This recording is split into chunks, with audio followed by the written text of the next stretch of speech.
Bonsoir. En manchette ce soir, un projet de serre communautaire à Lorrainville. Les personnes en situation d'itinérance interpellées.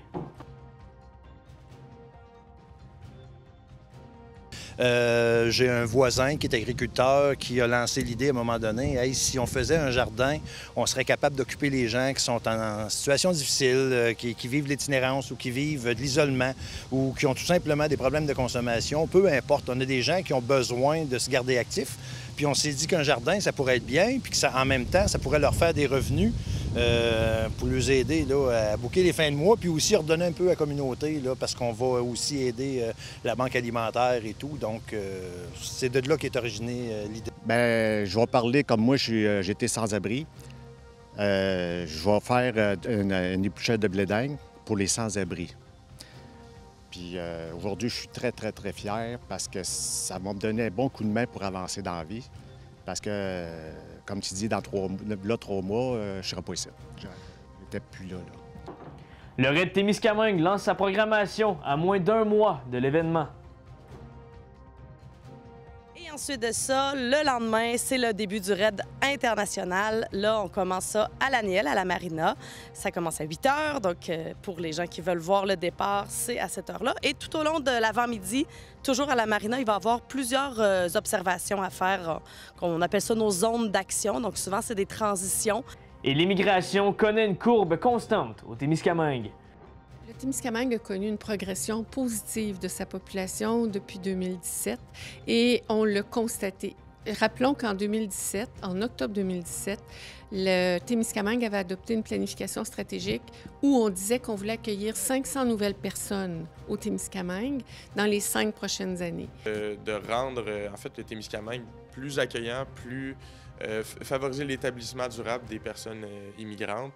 Ici Colin Boucher et bienvenue à votre Info Témis. Tout d'abord, Martin Desrochers, un travailleur de milieu au Carrefour Jeunesse Emploi du Témiscamingue, a inauguré un projet de serre communautaire visant à redonner aux personnes dans le besoin.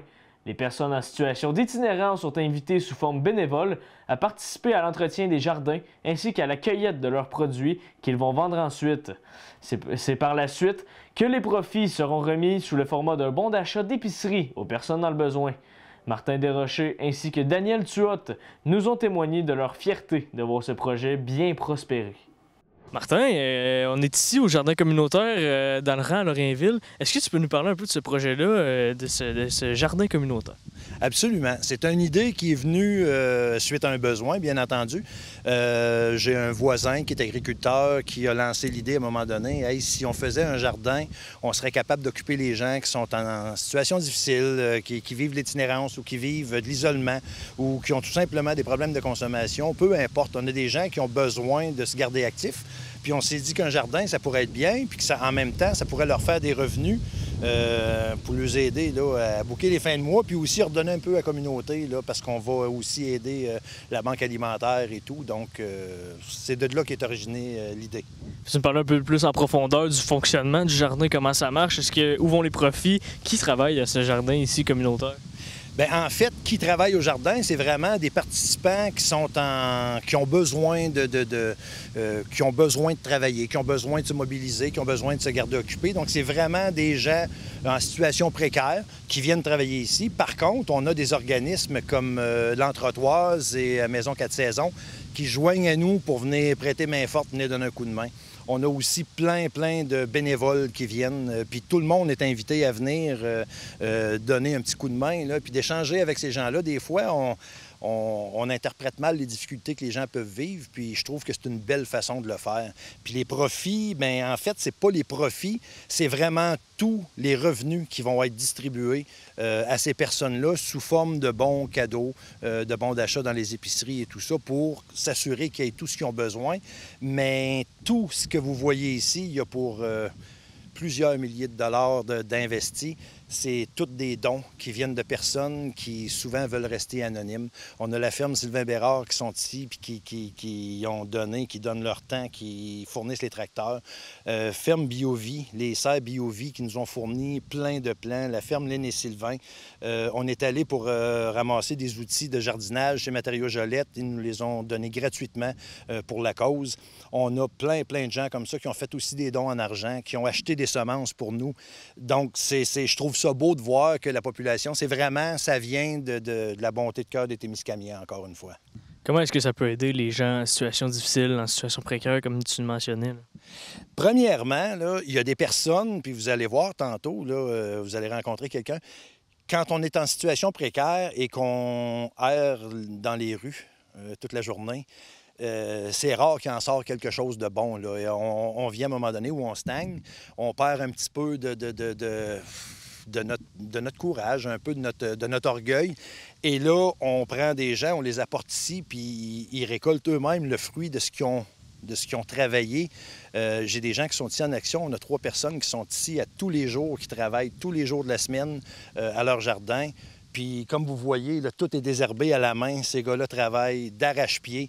Puis c'est ça. On a repris une certaine valeur. Puis on a quelque chose à s'occuper et on voit les résultats de ce qu'on fait. Fait que pour ces personnes-là, je trouve que c'est merveilleux. Est-ce qu'on a eu des résultats concrètement de personnes? Est-ce que ça a aidé? Absolument. On a des personnes, puis là, je ne veux pas brimer un témoignage, mais on a des personnes qui, au mois de mai, se trouvaient dans une situation qui était plus que précaire. Et aujourd'hui, ces personnes-là ont maintenant un domicile, ils ont maintenant une raison de se lever à tous les matins de bonne heure puis de venir travailler. Ces gars-là font 8 à 10 heures par jour et vont être payés que quand on va vendre leurs fruits. Donc, c'est vraiment... Il a fallu que ces gars-là y croient. Fait que, tu sais, on a vraiment des résultats marquants. Puis je pense que c'est des résultats qui peuvent durer à long terme. On est après travailler avec d'autres partenaires à essayer d'empoter ou de pouvoir étirer un petit peu là, pour garder ces gens-là en action au moins une journée semaine durant l'hiver, parce que l'hiver, on sait qu'on ne jardine pas. Mais avec les quantités de patates qu'on a, on va avoir de l'ensachage à faire. Avec les quantités d'oignons qu'on a, on va avoir de l'ensachage à faire à tous les semaines. Donc, on aimerait là, que tout le monde puisse rester en action tout l'hiver. Merci, Martin. Merci beaucoup. Moi, je m'appelle Daniel Turot. Je venais de Rimini anciennement, puis là, ça fait 3 ans que je suis à Ville-Marie. On a un petit peu de tout ici. J'aurais bien à dire, on a des patates, du blé d'Inde, échalotes, de l'ail, des courges, ouais, je l'ai dit, les zucchini. C'est pas mal la variété qu'on a. J'en ai eu d'autres, là, mais... Il n'y a pas tout qui vous revient en tête, mais vous avez l'essentiel. On a l'essentiel pour la vente. Puis oui, on a pas mal qu'est-ce qu'on a en magasin. Ça va être quoi le projet avec les blés d'Inde plus tard? Qu'est-ce qu'on va faire avec ça, les blés d'Inde? Bien, je vais parler comme moi, j'étais sans-abri. Je vais faire une épluchette de blé d'Inde pour les sans-abri. La date, je ne sais pas précis, mais c'est tout ça pour les sans-abri, parce que ça, les blés d'Inde, c'est plus tard. Ça prend plus de temps à pousser. Mais ils vont préparer ça, puis on va faire une belle épluchette de blé d'Inde, tout bien des winners, des hot dogs. Est-ce que vous pouvez me parler maintenant de votre situation? Maintenant, vous, à quoi ça ressemble, là, côté logement, côté travail? Ça fait pas bien des semaines. Je me suis ramassé avec une belle petite appartement. C'était pas un appartement, c'est une chambre avec des personnes qu'on vit dans une maison. On s'échange des affaires, puis moi, j'ai le droit à la cuisine. Je vis avec des personnes. Des travailleurs, à part de ça, des personnes comme moi. Puis aujourd'hui, je suis très, très, très fier parce que ça va me donner un bon coup de main pour avancer dans la vie. Parce que, comme tu dis, dans 3 mois, je ne serai pas ici. Je n'étais plus là. C'est ça, c'est une progression phénoménale. On parle de mai 2025, on était à la rue et maintenant, on se retrouve avec un appartement. Là. Oui. Puis comme ça, j'ai plus d'auto, ça fait déjà 3 ans. Je vis avec mes pattes, je suis cycliste, je fais beaucoup de vélo, puis je me tiens en forme. Puis je vais continuer à aider les personnes que j'ai vouées à tous les jours, puis sont proches. Je vais continuer par les comprendre. C'est des amis, puis je comprends qu'est-ce qu'ils vivent, puis je leur donne pas rien, mais je leur donne comme mon amitié, puis on parle ensemble, des soirs, leur dire qu'est-ce qui s'est passé, puis qu'il est capable de s'en sortir. Merci Daniel. Un article de la presse dévoile un fait troublant pour notre région, alors que nos routes trônent au sommet du palmarès des pires routes de la province. C'est 70% des routes de l'Abitibi-Témiscamingue qui sont considérées dégradées. On peut même constater une dégradation de l'état des routes dans la région, alors qu'en 2019, c'était 62,5% des routes qui étaient considérées en mauvais état. La préfète de la MRC de Témiscamingue, Claire Bolduc, mentionne encore une fois le déficit budgétaire de près de 800 millions de dollars pour l'Abitibi-Témiscamingue et appelle au changement pour une meilleure prospérité en région. On l'écoute. Là, il y a un article qui est sorti sur la presse il n'y a pas très longtemps qui confirmait que les routes en Abitibi-Témiscamingue sont dans le pire état de la province. Et comment on a réagi avec ça, le Conseil des préfets en tant que tel? C'est pas une surprise. Et pour aucun des préfets de la région, ça fait au moins 6 ans qu'on revendique des investissements plus importants au niveau de l'entretien du réseau routier, au niveau de la réfection des infrastructures routières, les ponts, etc. Et on le constate, ces investissements supplémentaires-là ne viennent pas. C'est dommage d'être premier dans un palmarès comme celui-là parce que on le constate, on envoie plus d'argent à Québec que ce que Québec retourne dans tous les services qu'il offre à la population de la région. Et on est en déficit de presque 1 milliard de dollars par année. Ça paraît sur les routes. Ça paraît dans d'autres types de services, mais ça paraît de façon très évidente sur les routes. C'est vrai pour les routes nationales, c'est vrai pour le réseau qui est sous la responsabilité du ministère des Transports et de la Mobilité durable. C'est vrai aussi pour les sommes qui sont retournées aux municipalités pour l'entretien du réseau routier municipal. De toutes les manières possibles, on est en déficit d'investissement dans nos infrastructures routières. Parce que c'est ça, les routes, c'est quand même un fort important là, pour toute région, que ce soit pour le tourisme, que ce soit pour les populations locales. C'est un coût là, pour l'Abitibi-Témiscamingue de voir ces routes en piètre état, on peut le dire comme ça. C'est un coût, c'est une incitation à ne pas venir, que ce soit en tourisme ou ce soit en population. On est obligé d'avoir des routes.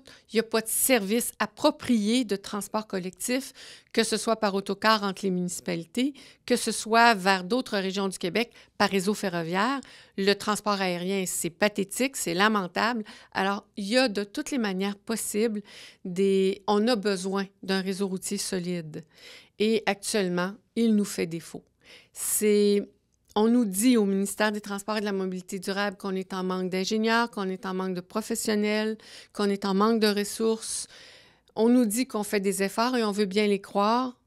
Le constat est qu'on demeure avec les routes les plus abîmées au Québec, les moins bien entretenues, les plus défectueuses, que nos infrastructures sont fragiles. Je dis le mot « fragile » et on a besoin d'un réinvestissement majeur pour tout le réseau routier de la région. Comment est-ce qu'on va réagir du côté du Conseil des préfets? Comment est-ce qu'on va essayer d'interpeller, là, que ce soit le ministre Jean Boulet ou d'autres acteurs ministériaux? La conférence des préfets est clairement active sur le dossier. Je dis depuis 6 ans, on est là-dessus. La conférence des préfets est clairement active sur le dossier. Depuis le temps qu'on en parle et que ça ne bouge pas, est-ce qu'on va en faire un enjeu électoral aux prochaines élections générales au Québec? Oui, certainement. Est-ce que les gens en parleront et demanderont, exigeront des investissements supplémentaires pour la région? Je le souhaite grandement. Et je serai de ceux, je ne serai plus préfète, mais je serai de ceux qui rappelleront à tous les candidats l'importance stratégique d'une région comme l'Abitibi-Témiscamingue et la nécessité qu'on donne tous les leviers et tous les moyens pour assurer un vrai développement dans notre région. Ça ne peut pas continuer sur une lancée comme celle-là. Merci beaucoup, Claire. Je vous en prie. Le RAID Témiscamingue dévoile sa programmation à moins d'1 mois de l'événement. Les participants seront invités à Québec le 4 septembre, alors que l'ouverture officielle sera célébrée à ce moment. Pour les raids seniors et jeunesse, c'est à Témiscamingue que l'organisation donnera le coup d'envoi au parc Philippe-Barrette. Le raid international, pour sa part, débutera à la marina de Laniel et se déplacera vers le secteur centre, soit Béarn, Lorrainville et Fabre. Chloé Beaulé-Poitras, coordonnatrice du raid, nous explique la programmation plus en détail. Chloé, c'est déjà une édition qui s'amorce dans moins d'un mois maintenant, alors que vous avez choisi l'endroit où est-ce que le raid va se tenir. Peux-tu m'en parler un petit peu plus? Ben oui, le compte à rebours est vraiment commencé. On est à un mois de l'événement qui va débuter le jeudi 4 septembre du côté de la Première Nation de Québec, donc pour la cérémonie d'ouverture. Ensuite, on se dirige vers la ville de Témiscamingue le vendredi pour le raid jeunesse et le raid senior qui ont lieu en simultané. Donc là, c'est toutes les écoles secondaires qui convergent là, vers Témiscamingue pour cette édition-là qui est à 13h au parc Philippe-Barrette. Et ensuite de ça, le lendemain, c'est le début du raid international. Là, on commence ça à l'Aniel, à la Marina. Ça commence à 8h, donc pour les gens qui veulent voir le départ, c'est à cette heure-là. Et tout au long de l'avant-midi, toujours à la Marina, il va y avoir plusieurs observations à faire. On appelle ça nos zones d'action. Donc souvent, c'est des transitions. Si, par exemple, ils arrivent à la course, qu'ils doivent enfourcher leur vélo, ils arrivent en canot, ils doivent partir à la course. Bon, bref, toutes les combinaisons possibles de transition entre les trois disciplines. Et ensuite de ça, le dimanche, on commence ça du côté de Fabre. On passe par Béarn et on termine ça du côté de Lorrainville, au centre Richelieu. En tant que tel, c'est combien de participants qui sont monopolisés pour ce raid, que ce soit jeunesse ou international? Donc, dans chaque catégorie, pour ce qui est du côté raid jeunesse, c'est une centaine de jeunes qui vont participer. Du côté du raid international, c'est 30 équipes. Donc, ça fait 60 athlètes, vu que ce sont des équipes de 2. Mais il y a aussi toute une mobilisation parce qu'il y a des assistants avec chaque équipe. Donc, ce qui fait que ça double. On peut imaginer là, environ 120, 150 personnes qui vont collaborer, travailler très fort là, pour... De bénévoles aussi? Au niveau des bénévoles, là, on parle encore une fois d'une centaine, en plus des membres organisateurs. Donc, l'équipe en tant que telle, là, pour la course, on parle d'une trentaine de personnes, que ce soit équipe médicale, logistique, coordination. Bref, c'est une grande fourmilière. Côté pays, on est à combien de pays représentés avec ce raid ici au Témiscamingue? Donc, cette année, on tombe dans le chiffre chanceux, 7 pays qui vont être représentés, incluant le Canada, bien entendu, les États-Unis, le Brésil, la Croatie, la Belgique, la France et, je crois qu'il m'en manque un, le Royaume-Uni. C'est très intéressant, ça, Chloé. C'est donc dans moins d'un mois. À quoi ça va ressembler, cette préparation-là, pour les athlètes et pour vous, le comité? Bien, c'est sûr que dans tous les préparatifs, il faut penser à tout. Il faut même penser au plan B parce que l'année passée, on a eu besoin des plans B, même C et D. C'est-à-dire que la température, on ne peut pas la planifier. Donc, il faut planifier en conséquence de s'il va faire très beau ou vraiment pas beau. C'est-à-dire, exemple que j'aime donner de l'an passé, c'est qu'il y a des gens qui sont arrivés en hypothermie. Donc, ça prenait des douches chaudes pour réchauffer ces gens-là, des couvertures chaudes. Donc ça, c'est notre cas extrême. On l'a vécu, donc on se dit qu'on ne peut pas vivre pire, mais on ne sait jamais. Donc on touche du bois. Sinon, c'est ça, c'est toute la logistique, l'accueil, le banquet, les repas. C'est vraiment une grosse organisation. Ça nous prend de l'équipement de son. Et bien évidemment, il y a tout le parcours qui, lui, nécessite une grande logistique. Donc, il y a plein de propriétaires de terrain qui ont été contactés tout au long de l'année pour valider s'ils donnaient l'autorisation que le raid passe dans leur cours. Et ces gens-là, souvent, c'est le fun parce qu'ils planifient des choses sans nous le dire. Donc, l'année passée, il y avait des distributions de petits jus, de liqueurs, de sirop d'érable. Donc, tu sais, les gens font preuve un peu d'imagination pour rendre le parcours intéressant. Qu'est-ce que ça offre un peu comme visibilité, ce raid-là, à l'international? C'est une visibilité à plusieurs paliers, je trouve, parce que, bon, on en parle toute l'année des préparations, les inscriptions. Donc, on attire des gens, on l'a dit, de 7 pays cette année, mais aussi de 7 régions administratives du Québec et même de l'Ontario et du Québec, bien sûr. Et ça, ces gens-là deviennent des ambassadeurs parce qu'ils vont vivre une expérience, ils vont découvrir le territoire comme nous-mêmes, on ne le connaît pas. Fait qu'eux, après, ils repartent chez eux avec ces souvenirs-là, puis l'envie peut-être de revenir ou de proposer à leur famille de venir. Donc ça, c'est comme la phase très directe de promotion. Et l'autre phase, c'est la captation vidéo qui est faite de l'aventure, qui, elle, après ça, est produite en une émission de 22 minutes, qui est le format télé, et diffusée dans 150 pays sur les chaînes sportives comme RDS ici au Québec, mais à travers la planète. Donc, 150 pays traduits dans 16 langues. Donc, c'est sûr que tout ça mis ensemble, ça fait beaucoup de visibilité. En terminant, Chloé, qu'est-ce qu'il y en est du côté... Qu'est-ce qu'on en pense du côté local? Est-ce que les gens sont très impliqués au niveau du RAID? Bien, et oui, il y a l'implication bénévole, comme je parlais tout à l'heure, mais il y a un grand engouement local pour l'aventure. Donc, on a 27 participants issus de l'Abitibi-Témiscamingue cette année. Ça se décline en 16 équipes. Et là-dessus, il y a 18 participants qui sont locaux, donc des Témiscamiens. Pour la plupart, c'est leur première course, leur premier défi de raid aventure. Donc, ça risque d'être très intéressant. Et on voit que ces gens-là, ils ont hâte là, de vivre cette aventure-là. Puis c'est le fun parce qu'ils découvrent leur territoire, mais d'une complète autre façon. Merci, Chloé. Merci. La Sûreté du Québec lance un appel à la population pour retrouver Jayden Penozoué-Dumont, 17 ans, porté disparu depuis le 1er août. Le jeune homme a été vu pour la dernière fois dans le secteur de Val-d'Or et se déplacerait à pied. Jayden Penozoué-Dumont mesure 5 pieds 10 pouces, pèse 170 livres, a les cheveux noirs et les yeux bruns. Toute personne ayant des informations est priée de composer le 911. Les citoyens des Témiscamingues ont vu certains de leurs rendez-vous être annulés sans plus d'explication ces derniers temps. Le CISAT a cessé de prendre en charge les facturations des citoyens de la ville du Sud-Témiscamien à partir du 1er août. Concrètement, les citoyens devront eux-mêmes s'occuper de leur facturation et agir par leurs propres moyens d'intermédiaire avec la Régie de l'assurance maladie du Québec. Le CISAT n'a pas voulu répondre à nos demandes d'entrevue. Le Témiscamingue a connu une hausse de sa population ces dernières années. Selon la MRC, cette hausse peut s'expliquer grâce à l'apport de nouveaux arrivants sur le territoire. Félix Lemance, agent d'accueil et de rétention, nous explique quelques manières d'inciter les nouveaux arrivants à bien s'intégrer avec la communauté d'accueil. Claire Bolduc, pour sa part, nous dresse un portrait de l'impact de cette population ainsi que la courbe de progression faite par le territoire au cours des dernières années. On peut les écouter. Félix, est-ce que tu peux me parler un peu de ton rôle ici à la MRC? Comment est-ce que tu fais pour justement accueillir et sensibiliser les gens ici au Témiscamingue? Bien, moi, dans le fond, je travaille avec un plan d'action avec le ministère de l'Immigration. Puis le travail, en fait, c'est de rendre en fait, le Témiscamingue plus accueillant, plus favoriser l'établissement durable des personnes immigrantes.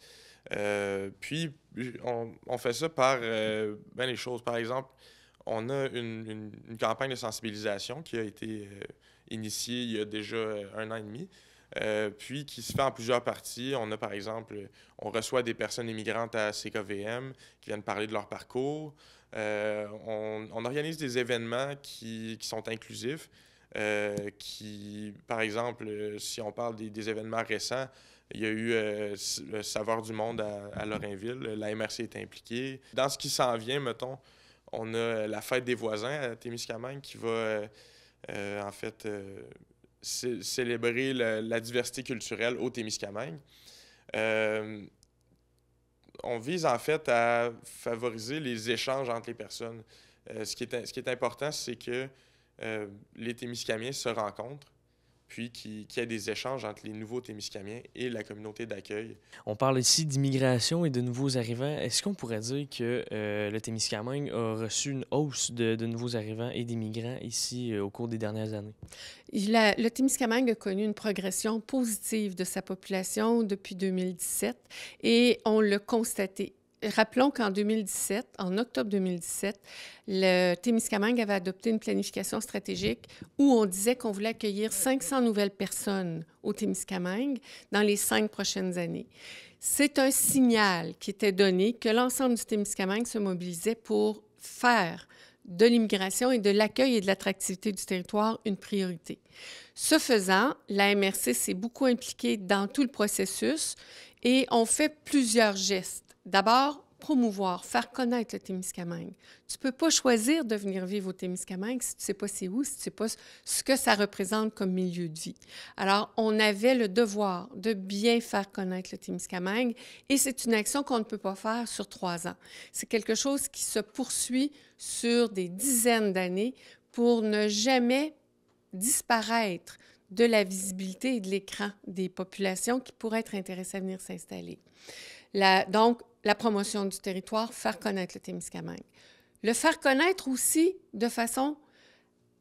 On ne vend pas du rêve, on vend la réalité. On exprime clairement le contact avec la nature qui est possible ici, la qualité des relations qu'on peut avoir avec la population et le fait que c'est une terre d'opportunités. Tout peut être réalisé ici. Il y a des choses qui seront très difficiles à faire quand tu es en ville, qui vont être tout à fait possibles de réaliser quand tu arrives en communauté rurale comme celle du Témiscamingue.